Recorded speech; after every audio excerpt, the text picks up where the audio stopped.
இப்போ சிலம்பத்தில் பகுல் சுற்று போட போகிறோம். பகுல் சுற்றுல ஏற்றமும் இறக்கமும் பண்ண போகிறோம். அதாவது ஒரு திசையிலேருந்து இன்னொரு திசைக்கு எப்படி மாற போகிறோங்கிறத பார்க்க போகிறோம்.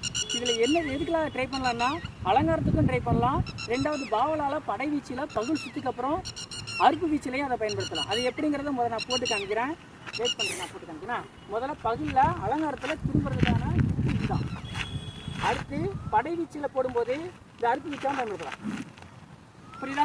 இப்போ இதை தான் நம்ம எப்படி போட போகிறோம், நம்ம போட்டு பார்க்க போகிறோம். சரியா? அதில் நேரம் நிற்கணும். இடது கை மேலே இருக்கா? முதல்ல பகுலில் அலங்கார சுற்றுக்கு எப்படி திரும்ப போகிறோம், ஒரு திசையிலேருந்து இன்னொரு திசைக்கு எப்படி திரும்ப போகிறோங்கிற மட்டும் தான் பார்க்க போகிறோம். சரியா? இப்போ முதல்ல இடது கை மாற்றிக்கோமா. பகுல் சுற்று தெரிஞ்சவங்க மட்டும் இந்த ஸ்டெப்பை ட்ரை பண்ணால் நல்லா இருக்கும். சரியா? மாற்றோன்னா வலது காலம் முதல்ல முன்னே தூக்குவோம். தூக்கலாமா? தூக்க சரியாச்சா? இப்போ இந்த பக்கம் திரும்பும்போது கம்பு எடுக்கும்போது இந்த பக்கம் ஒரு அறுப்பு ஓகேண்ணா. இப்போ ரெண்டாவது இன்ஸ்பிரேஷனுக்கு போகும்போது முதல்ல வளர்ச்சி காலம்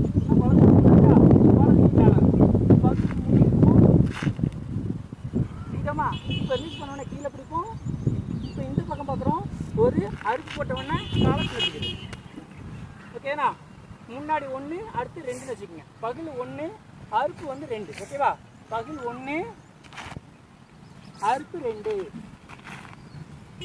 பகுல் 1 கேட் பிடிச்சதுக்கப்புறம் இங்கே 2. ஓகேண்ணா. இப்போ நான் ஒருத்தர முழுசாக போட்டு காமிக்கேன், நீங்கள் ட்ரை பண்ணுங்கள். சரியா? பகுல் அறுப்பு பகுல் அறுப்பு. ஓகேண்ணா, போடுங்கப்பா. அடுத்து ரைட். இன்னொரு தடவை ஏறாலே பகுல் ஏறு அறுப்பு. இந்த காலை பின்னுத்துக்கணும், காலை பின்னுத்துக்கணும், பாலை பின்னுத்துக்கணும். ஏறாலே நல்லா குறைச்சிக்கோ. பகுலுக்கு காலை முன்னுத்துக்கணும், அறுப்புக்கு காலை முன்னுத்துக்கணும். ஏன்னா பகுலுக்கு காலை முன்னுத்துக்கணும், அறுப்புக்கு காலை முன்னுத்துக்கணும். ஓகேண்ணா. 2 போட்டு கேட்கலாமா? பகுல் அறுப்பு, அடுத்து பகுல் அறுப்பு. ஓகேண்ணா. வேற என்னங்க?